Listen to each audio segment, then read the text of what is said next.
பாமக தலைவர் அன்புமணி பேசியிருக்காரு. நிச்சயமா ஒரு பெரிய கூட்டணி அமைப்போம், பலமான கூட்டணி அமைப்போம், திமுக வீழ்த்துவோம், கூட்டணி இன்னும் 2 மாசத்துல சொல்லுவாங்க.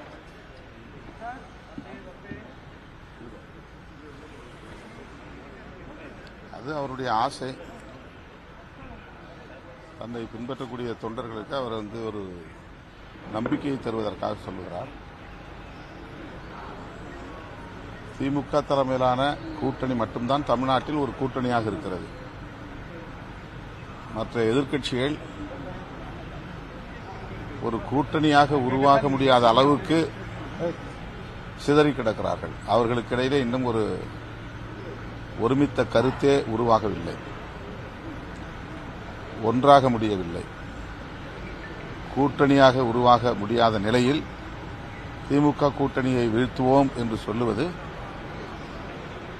நகைப்புக்குரியதாக இருக்கிறது. கூட்டணியில் பங்கு, ஆட்சியில் பங்கு அப்படின்னு சொல்லி ஒரு கோரிக்கை உங்க கட்சியில இருந்து வச்சிருந்தீங்க. அது இப்ப எந்த நிலைப்பாட்டில் நீங்க இருக்கிறீங்க? உங்களோட செயல்பாடு எப்படி இருக்கு? இது குறித்து ஏற்கனவே பலமுறை நான் பதில் சொல்லிவிட்டேன். இது ஒரு கட்சி முன்கூட்டியே வெளிப்படையாக சொல்லக்கூடிய ஒரு நிலைப்பாடு அல்ல. இது உரிய நேரத்தில் உரிய முறைப்படி முடிவெடுத்து அதை நடைமுறைக்கு கொண்டு வருவோம். ஆகவே சில முடிவுகள் அல்லது நிலைப்பாடுகள் காலம், நேரம் ஆகியவற்றையெல்லாம் கருத்தில் கொண்டுதான் எடுக்க முடியும். எனவே இதை திரும்ப திரும்ப நாங்கள் சொல்ல வேண்டிய தேவையில்லை. உரிய நேரத்தில் அந்த முடிவை எடுப்போம். திமுக கூட்டணிக்கு வர மாதிரி ஒரு பிளான் இருக்கு. அதை நீங்க எப்படி? இதெல்லாம் யூகம் தானே. யூகத்திற்கு எப்படி நான் பதில் சொல்ல முடியும்? பட்சத்தில் நீங்க எடுக்க மாட்டேன்னு அது வரும், வர்றப்ப பாத்துக்கலாம். பணியாளர்கள், செவிலியர்கள் இடைநிலை ஆசிரியர் தொடர்ந்து அடுத்தடுத்து போராடிட்டு வராங்க. அவங்க செவிலியர் போராட்டம் முடிச்சிட்டாங்களே. காவல்துறை அதான் கடுமையா கைது செய்யறாங்க. ஆசிரியர்கள் செவிலியர்களுக்கான போராட்டம் முடிஞ்சிருச்சு. செவிலியர்களுக்கான போராட்டம் முடிஞ்சிருச்சு நினைக்கிறேன். அமைச்சர் பதில் சொல்லியிருக்கிறாரு. இப்போ கொஞ்சம் பேரை 169 பேர் என்னவோ இப்போ பணி நிரந்தரம் செய்யறாங்க. 1000 பேருக்கு பணி நிரந்தரம் தருவோங்கிற உறுதிமொழியை அவர் தந்திருக்கிறாரு. அதனால அந்த போராட்டத்தை அப்போது நிப்பாட்டி இருக்கிறார்கள் என்று நான் கருதுகிறேன். மற்ற தூய்மை பணியாளர்களுடைய போராட்டம் தொடர்கிறது. ஏற்கனவே நான் விடுத்த அதே வேண்டுகோளை மறுபடியும் மாண்புமிகு முதலமைச்சருக்கு முன்வைக்கிறேன். தூய்மை பணியாளர்களின் கோரிக்கைகளை அலட்சியப்படுத்தாமல் உடனடியாக பரிசீலிக்க வேண்டும். அந்த கோரிக்கையை நிறைவேற்றுவதற்கு முன்வர வேண்டும்.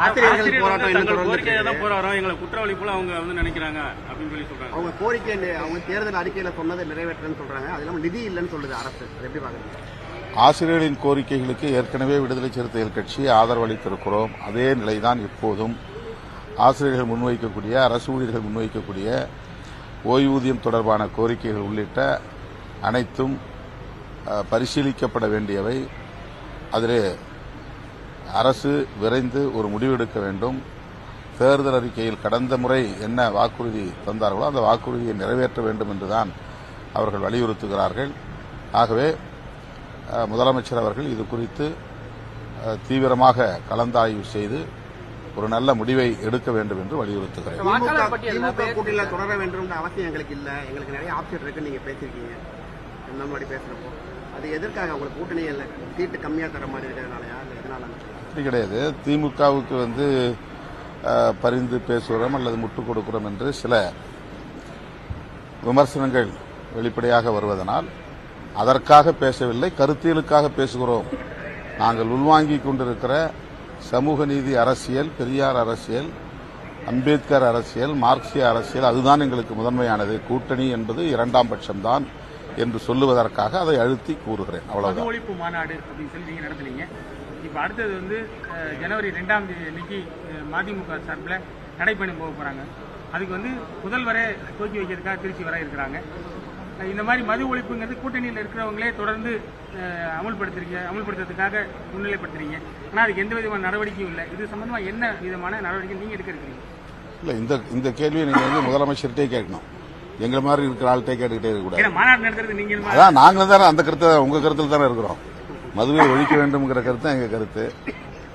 அப்ப உங்க கருத்து அதுதான், எங்க கருத்தும் அதுதான். நாங்க முதல்வர்கிட்ட சொல்றோம், நீங்களும் கேளுங்க. கிறிஸ்துவர்கள் தாக்குதல் நடந்திருக்கு. கிறிஸ்தவ மக்கள் மீது தேவாலயங்கள் மீதான தாக்குதல் வந்து இந்த கிறிஸ்துமஸ் வந்து அதனால்தான் தமிழ்நாட்டில் பிஜேபி வளரக்கூடாதுன்னு சொல்றோம். எவ்வளவு மோசமான சக்திகள், இந்த மதவாத சக்திகள், இந்த பாசிச சக்திகள் என்பதற்கு இது சான்று.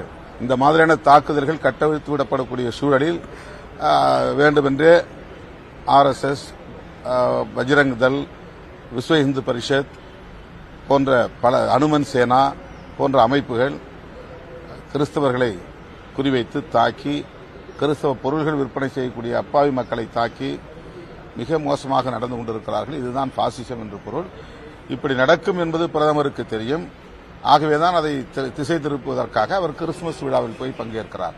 ஒருபுறம் கிறிஸ்துமஸ் விழாவில் பங்கேற்றுக் கொண்டே அவருடைய சனாதன சக்திகள் இன்னொரு புறம் கிறிஸ்து பெருங்குடி மக்களை தாக்குகிற ஒரு அவலம் நடக்கிறது. தமிழ்நாட்டிலே RSSம் பிஜேபியும் வளர்வதற்கு அதிமுக உள்ளிட்ட கட்சிகள் காரணமாக இருக்கின்றன. துணை போகக்கூடிய சில அமைப்புகளும் இருக்கின்றன. அவற்றை நான் அண்மையிலே வெளிப்படையாக பேசினேன். இவர்கள் எல்லோரும் சேர்ந்து தமிழ்நாட்டில் இந்த மதவெறியர்களை காலூன்ற வைக்கப் போகிறார்கள். தமிழ்நாட்டிலும் இந்த கேவலம் அல்லது இந்த அவலம் அரங்கேறும் நாள் வெகு தொலைவில் இல்லை. எனவேதான் அந்த பாசிச சக்திகளை தமிழ்நாட்டுக்குள்ளே வளரவிடக்கூடாது, வலுப்பெறவிடக்கூடாது என்பதை தொடக்கத்திலிருந்து விடுதலை சிறுத்தைகள் கட்சி வலியுறுத்தி வருகிறோம். இந்த போக்கை மிக வன்மையாக கண்டிக்கிறோம். கடந்த சில தினங்களுக்கு முன்னாடி நீங்க சீமான விஜய் பத்தி விமர்சித்திருந்தீங்க. இதுக்கு வந்து பதிலடியா வந்து விடுதலை சிறுத்தை திருமாவளவன் வந்து திமுகவோட பிள்ளையா காங்கிரஸ் பிள்ளைன்னு சொல்லி பாஜக பேசினாங்க. பெரியாரின் பிள்ளை, அம்பேத்கரின் பிள்ளை. அதனால்தான் அந்த சனாதன சக்திகளுக்கு துணை போகக்கூடிய வகையில் சீமானும் விஜயும் செயல்படுகிறார்கள் என்பதிலே எந்த சந்தேகமும் இல்லை. அவர்களுடைய செயல் திட்டம், அவருடைய அரசியல், அவருடைய போக்கு அனைத்தும் பிஜேபி RSSக்கு துணை போகக்கூடியதாக இருக்கிறது என்பதுதான் யதார்த்தமான உண்மை. இதை தமிழ்நாட்டு மக்கள் புரிந்து கொள்ள வேண்டும். இவர்கள் ஒருபுறம் தமிழ் தேசியம் பேசுவது போல் அவர்கள் நாடகமாடுகிறார்கள். இவர்கள் ஒருபுறம் தனித்து நாங்கள் இயங்குகிறோம், திராவிட அரசியலையும் பேசுகிறோம், பெரியார் அரசியலையும் பேசுகிறோம் என்று சொல்லுகிறார்கள். ஆனால் இதுவரையில் பிஜேபி பற்றியோ RSS பற்றியோ இதுபோன்ற சனாதன சக்திகளின் கிறிஸ்தவ மக்களுக்கு எதிரான தாக்குதலை பற்றியோ ஏதாவது விஜய் வாய் திறந்திருக்கிறாரா? ஏன் பேசவில்லை? அவர் கொள்கை எதிரி என்கிறார். கொள்கை எதிரி என்றால் அவர்களை கொள்கை அடிப்படையிலே விமர்சிக்க வேண்டிய ஒரு தேவை இருக்கிறதா இல்லையா? கண்டிக்க வேண்டிய நேரத்தில் கண்டிக்க வேண்டுமா இல்லையா? கண்டிக்க முடியாது. ஏனென்றால் அவர்களுக்கு இடையிலே அப்படி ஒரு உறவு இருக்கிறது என்பதுதான் உண்மை. அதேபோல பிராமண கடப்பாறையை கொண்டு பெரியார் இருப்பை தகர்ப்பேன் அப்படிங்கிறது தமிழ்நாட்டுக்குள்ள வேடிக்கை பார்க்க முடியாது. இந்த அரசியல் சாதாரணமான அரசியல் அல்ல. அவர் பேசுவது பெரியார் அரசியல் என்பது எளிய மக்களுக்கான அரசியல், விளிம்புநிலை மக்களுக்கான அரசியல், SC ST OBC போன்ற ஒடுக்கப்பட்ட மக்களுக்கான அரசியல், பிற்படுத்தப்பட்ட மக்களுக்கான அரசியல். அந்த அரசியலையே தகர்ப்போம் என்று சொல்லுவதை எப்படி நாம், இதுதான் RSS உடைய அரசியல், இதுதான் பிஜேபியுடைய அரசியல். அவர் பிராமணர் என்கிற கடப்பாறையை கையில் எடுக்க போகிறாரா அல்லது அவரே பிராமணர்களின் கடப்பாறையாக மாறப்போகிறாரா என்கிற கேள்வி எழுகிறது. ஆகவேதான் இவ்வளவு நாள் அவர் தமிழ் தேசியம் பேசுகிறார் என்று எண்ணி நாம் இருந்தோம். ஆனால் அவர் பேசுவது இந்த சனாதன தேசியம் என்பது வெளிப்படையாக தெரிகிறது. அவரே ஒப்புக்கொள்கிறார். நான் பிராமண கடப்பாறையை கொண்டு திராவிட இருப்பை தகர்ப்பேன் என்பது திமுக என்கிற கட்சிக்கு எதிரான கருத்து அல்ல. அது நாம் எல்லோரும் பேசுகிற அரசியலுக்கு எதிரான கருத்து. இது கட்சி சாராத மக்களுடைய அரசியல். அது உங்களுக்கு எந்த கட்சியும் இருக்காது. ஆனா உங்க அரசியல் இந்த மண்ணிலே பெரியார் அரசியல் தான். அதுதான் அம்பேத்கர் அரசியல், அதுதான் இடதுசாரி அரசியல், அதுதான் மார்க்சிய அரசியல். அந்த அரசியலையே தகர்ப்போம் என்கிற போது அதுவும் பிராமணர்களை கொண்டு தகர்ப்போம் என்று சொல்வதை எப்படி நாம் வெறுமனே காத்து அமைதியாக இருக்க முடியும், பேசாமல் இருக்க முடியும்? இது திமுகவுக்கு பேசவில்லை, நாங்களும் பேசுகிற அரசியலுக்கு ஆபத்து என்பதால் பேசுகிறோம். அதே பெரியாரே துருப்பிடித்த கடப்பாறைன்னு சொல்லி சீமான் சொல்லியிருக்காரு. அதே தொகுதியில ஈரோடு நான் 25,000 ஓட்டு வாங்கி டெபாசிட் வாங்குற நிலைமை வந்தேன் அப்படின்னு சொல்லி 25,000 ஓட்டு தானே, 25,000 ஓட்டு அது எப்பவும் எல்லாரும் போடுவாங்க. திமுகவுக்கு எதிரான ஓட்டு எம்ஜிஆர் வாங்கியிருக்கிறாரு, ராமதாஸ் வாங்கியிருக்கிறாரு, விஜயகாந்த் வாங்கியிருக்கிறாரு. அது எப்பவும் ஒரு கட்சிக்கு எதிரான அரசு ஓட்டுங்கிறது இருக்கவே செய்யும். அந்த ஓட்டை அவ்வப்போது பலரும் வாங்கியிருக்காங்க. வைகோவும் வாங்கியிருக்காரு திமுகவை எதிர்த்து. திமுக எதிர்த்து எம்ஜிஆர், திமுக எதிர்த்து வைகோ, திமுக எதிர்த்து விஜயகாந்த், திமுக எதிர்த்து ராமதாஸ், இப்படி எல்லாரும் வாங்கின வரிசையில் அவரு அந்த எதிர்ப்பு ஓட்டை வாங்கியிருக்கிறாரு. அவ்வளவுதான். ஆனால் இவ்வளவு விமர்சனங்களுக்கு பிறகும் திமுக தொடர்ந்து 6 முறை இந்த நாட்டிலே ஆட்சி அமைத்திருக்கிறது என்று சொன்னால் திமுகவுக்கு தனிப்பட்ட முறையில் இங்கே ஒரு செல்வாக்கு இருக்கிறது என்பதை மறுக்க முடியுமா? இப்ப மக்களிடையே அந்த ஆதரவு இருக்கத்தானே செய்கிறது. அதற்கு காரணம் அவர்கள் பேசுகிற பெரியார் அரசியல் தான். திமுக பேசுகிற பெரியார் அரசியல் தான். பெரியார் அரசியல் என்பது அம்பேத்கர் அரசியல் தான். விளிம்பு நிலை மக்களுக்கான அரசியல் தான், உழைக்கிற மக்களுக்கான அரசியல் தான். ஆகவே அந்த அரசியலுக்கு இவர்கள் பிஜேபி திட்டம் என்னவோ, RSS செயல் திட்டம் என்னவோ அதை அப்படியே நடைமுறைப்படுத்தக்கூடிய இரண்டு அமைப்புகளாக இன்றைக்கு இவர்கள் முகமூடி அணிந்து களத்திற்கு வந்திருக்கிறார்கள். இவர்களை நாட்டு மக்கள் புரிந்து கொள்ள வேண்டும். இன்னைக்கு தமிழ்நாட்டுக்குள்ள பிஜேபி இந்த அளவுக்கு ஆட்டம் போடுவதற்கு காரணமே அதிமுக தான். அதிமுக செய்திருக்கிற மிகப்பெரிய துரோகம், தமிழின துரோகம் இது. அந்த கட்சி வளர்வதற்கு இடம் கொடுத்திருக்கிறார்கள். மீண்டும் அவர்களை தூக்கி தோளிலே சுமக்கிறார்கள். அவர்கள் இங்கே வலுப்பெற்று விட்டால் அதிமுக இல்லாமல் போய்விடும், பெரியார் அரசியலும் இல்லாமல் போய்விடும். இங்கே கிறிஸ்தவர்களோ இஸ்லாமியர்களோ சுதந்திரமாக நடமாட முடியாது. சாதாரண இந்துக்களும் கூட இங்கே சுதந்திரமாக நடமாட முடியாது. 96ல பாஜகவை தமிழ்நாட்டுக்குள்ள கொண்டு வந்தது திமுக ஆட்சி தான். அது சம்பந்தமா திமுக கூட்டணி வைக்கிறது அவங்க காமன் மினிமம் அஜெண்டா போட்டு கூட்டணி வச்சாங்க. அன்னைக்கு 2001 அதுக்கு முன்னாடியும் சரி, அதுக்கு பின்னாடி மத்தியில் ஆதரவு தெரிவிக்கும் போது கலைஞர் இங்க காமன் சிவில் கோடு நீ பேசக்கூடாது, பாபர் மசூதி பத்தி பேசக்கூடாது, ஜம்மு காஷ்மீர் பிரச்சனை பத்தி பேசக்கூடாது, மதவாத அரசியலே பேசாம இருந்தா அவங்க கூட நான் கூட்டணி வைக்கிறேன்னு கண்டிஷன் போட்டு தான் அவங்க கூட்டணி வச்சாங்க.